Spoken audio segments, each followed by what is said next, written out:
నేటి సమాజంలో మనం ఏదో ఒక రోజు హాస్పిటల్కి వెళ్ళే ఉంటాం.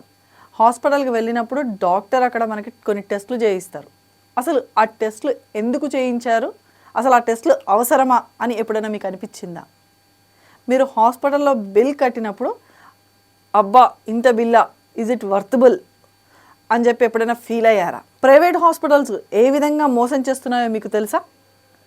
ఒకవేళ తెలియకపోతే ఈ వీడియోని చివరి వరకు చూడండి. అన్ని ప్రైవేట్ హాస్పిటల్స్ ఇలానే ఉంటాయి అని చెప్పడం మా ఉద్దేశం కాదు. కొన్ని హాస్పిటల్స్లో మాత్రం ఇటువంటి స్కామ్స్ జరుగుతున్నాయి అని చెప్తున్నాం అంతే. ఎవరైనా సర్ది, జలుబు, దగ్గు, జ్వరం ఇట్లా ఏ రీజన్తో అయినా డాక్టర్ దగ్గరికి వెళ్తే ఫస్ట్ డాక్టర్ చెప్పేది బ్లడ్ టెస్ట్ చేయించుకోమని. ఆ బ్లడ్ టెస్ట్ కోసం అని చెప్పేసి వాళ్ళు చెప్పినటువంటి ల్యాబ్స్కే వెళ్ళాలి. ఎందుకు అంటే ఆ ల్యాబ్ వాళ్ళు ఈ హాస్పిటల్ వాళ్ళు టైఅప్ అయి ఉంటారనమాట. సో ఇంత పర్సంటేజ్ అని చెప్పేసి ఒక డీల్ నడుస్తుంటుంది వాళ్ళ మధ్య.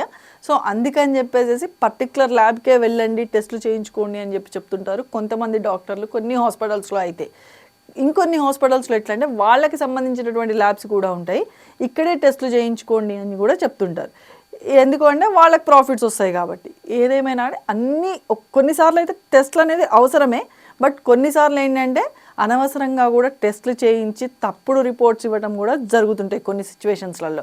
ఎట్లా అంటే వాళ్ళు డిశ్చార్జ్ అయ్యే టైంకి మళ్ళీ ఒకసారి ఫైనల్ టెస్ట్లు అని చెప్పేసి రాసి లేదు ఇంకొంచెం ఇన్ఫెక్షన్ ఉంది, you have to stay for 2 days అని చెప్పేసి మాట్లాడి మళ్ళీ ఒక 2 రోజులు ఉంచడం కోసం అని చెప్పేసి రిపోర్ట్ని రాంగ్గా ఇవ్వడం అనేది జరిగి ఏం లేదు, వాళ్ళ దగ్గర నుంచి అమౌంట్ని స్కామ్ చేయడం కోసం అని చెప్పి మాత్రమే ఇటువంటి టెక్నిక్స్ కూడా యూజ్ చేస్తారు హాస్పిటల్ వాళ్ళు. హాస్పిటల్లో ఉన్నప్పుడు డాక్టర్ ప్రిస్క్రిప్షన్ రాస్తారు కదా, ఆ ప్రిస్క్రిప్షన్లో రాసినటువంటి మెడిసిన్ మీకు ఆ హాస్పిటల్లోనే దొరుకుతుంది కానీ బయట ఎక్కడా దొరకదు. ఇది ఎప్పుడన్నా ఫేస్ చేశారా మీరు? దానికి గల కారణాలు ఏంటో మీకు తెలుసా? ఎందుకు అంటే హాస్పిటల్ వాళ్ళు ఫార్మసిటికల్ కంపెనీ వాళ్ళు టైఅప్ అయి ఉండటము.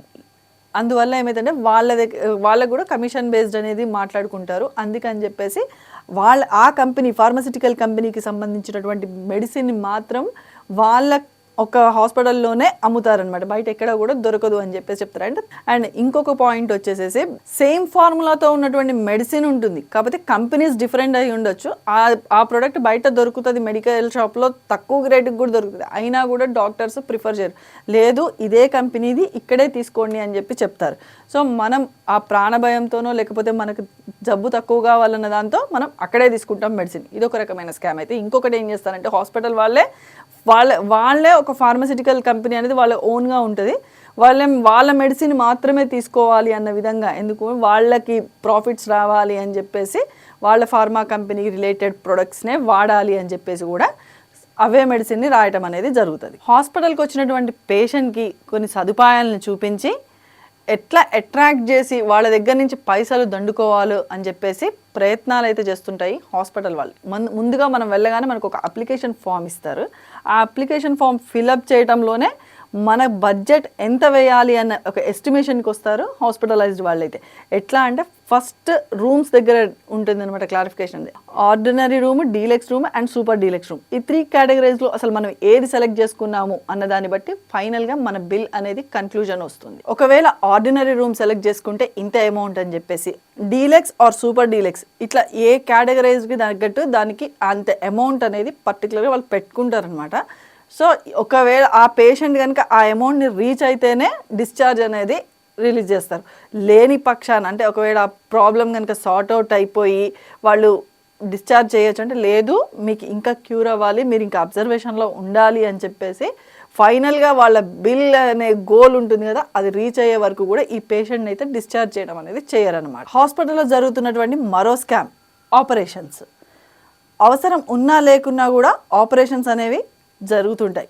ఇంకా వాళ్ళని భయపెట్టో ఏదో చేసి మొత్తానికైతే ఆపరేషన్స్ చేసేసి అమౌంట్ తీసుకోవాలన్నది వాళ్ళ యొక్క లక్ష్యం అనేది పెట్టుకుంటారు హాస్పిటల్ వాళ్ళు. దీనికి బెస్ట్ ఎగ్జాంపుల్ ఏంటి అంటే ప్రెగ్నెంట్ లేడీస్. ఈ ప్రెగ్నెంట్ లేడీస్ని కంప్లీట్ 9th month పలానా డేట్లో డెలివరీ అవుతుంది అంటారు. బిఫోర్ వెళ్ళినప్పుడు ఫాల్స్ పెయిన్స్ అని చెప్తారు. ఫైనల్గా ఎప్పుడైతే వెళ్తారో వాళ్ళు ఉమ్ము నీరు పోయిందనో లేకపోతే బేబీకి ప్రాబ్లం అనో లేకపోతే మదర్కి ప్రాబ్లం అనో ఏదో ఒక రీజన్ చెప్పేసి ఇమీడియట్లీగా సీ సెక్షన్ చేస్తారు కొన్ని హాస్పిటల్స్ అయితే. హాస్పిటల్ వాళ్ళేమో సీ సెక్షన్స్ అయితే తొందరగా ఇమీడియట్లీగా అయిపోతాయి అండ్ అమౌంట్ కోసం అన్నట్టుగా హాస్పిటల్ వాళ్ళు ఇట్లా ప్రజలకు అలవాటు చేస్తారు. జనాలేమో వాళ్ళ యొక్క జాతకాల మీద అయితే ఏంది ఏదైనా తొందరగా అయిపోతుంది కదా, ఎందుకంత పెయిన్ ఫేస్ చేయటం అన్నట్టుగా సి సెక్షన్ చేయించుకొని చేస్తున్నారు. మనం ఇక్కడ ఒక చిన్న విషయాన్ని గమనించవచ్చు. గవర్నమెంట్ హాస్పిటల్స్కి ప్రైవేట్ హాస్పిటల్స్కి ఉన్నటువంటి తేడా ఏంటి అంటే, గవర్నమెంట్ హాస్పిటల్స్లో ఎక్కువ శాతం కూడా ఫ్రీ డెలివరీస్ జరుగుతుంటాయి, కానీ ప్రైవేట్ హాస్పిటల్ విషయానికి వస్తే ఎక్కువ సి సెక్షన్స్ జరుగుతుంటాయి. ఎందుకు అంటే మ్యాక్సిమం వరకు కూడా గవర్నమెంట్ హాస్పిటల్లో ఫ్రీ డెలివరీ చేయడానికే చూస్తారు.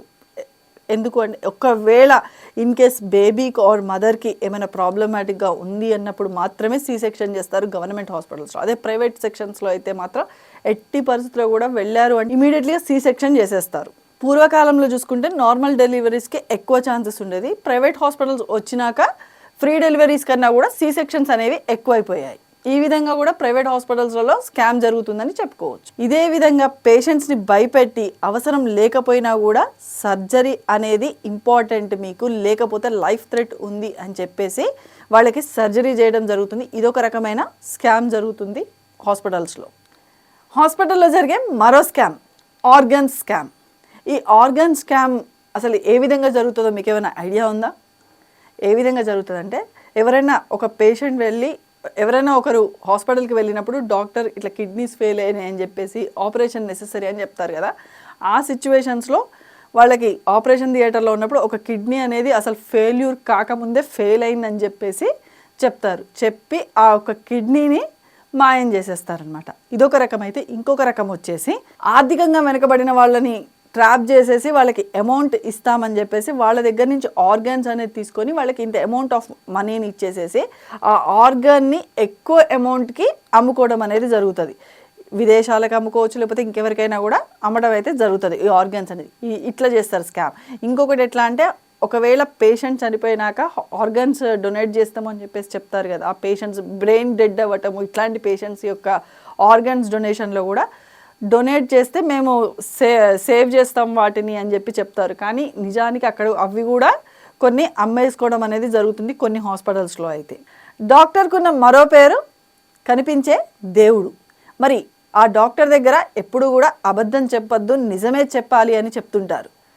మరి అదే డాక్టర్లు ప్రజలను మోసం చేస్తే ఎంతో పవిత్రమైనటువంటి వైద్య వృత్తిని వ్యాపార వృత్తిగా మార్చుకుంటున్నారు కొంతమంది డాక్టర్లు అయితే. కానీ మేము చేసినటువంటి ఈ వీడియో ఎవరిని ఉద్దేశించో లేకపోతే ఎవరిని కించపరచడానికి మాత్రం కాదు. కేవలం ఇటువంటివి జరుగుతున్నాయి సమాజంలో అని తెలియడం కోసం మాత్రమే ఈ యొక్క వీడియోని తీయడం జరిగింది. మా కంటెంట్ కనుక మీకు నచ్చినట్లయితే please like, share and subscribe.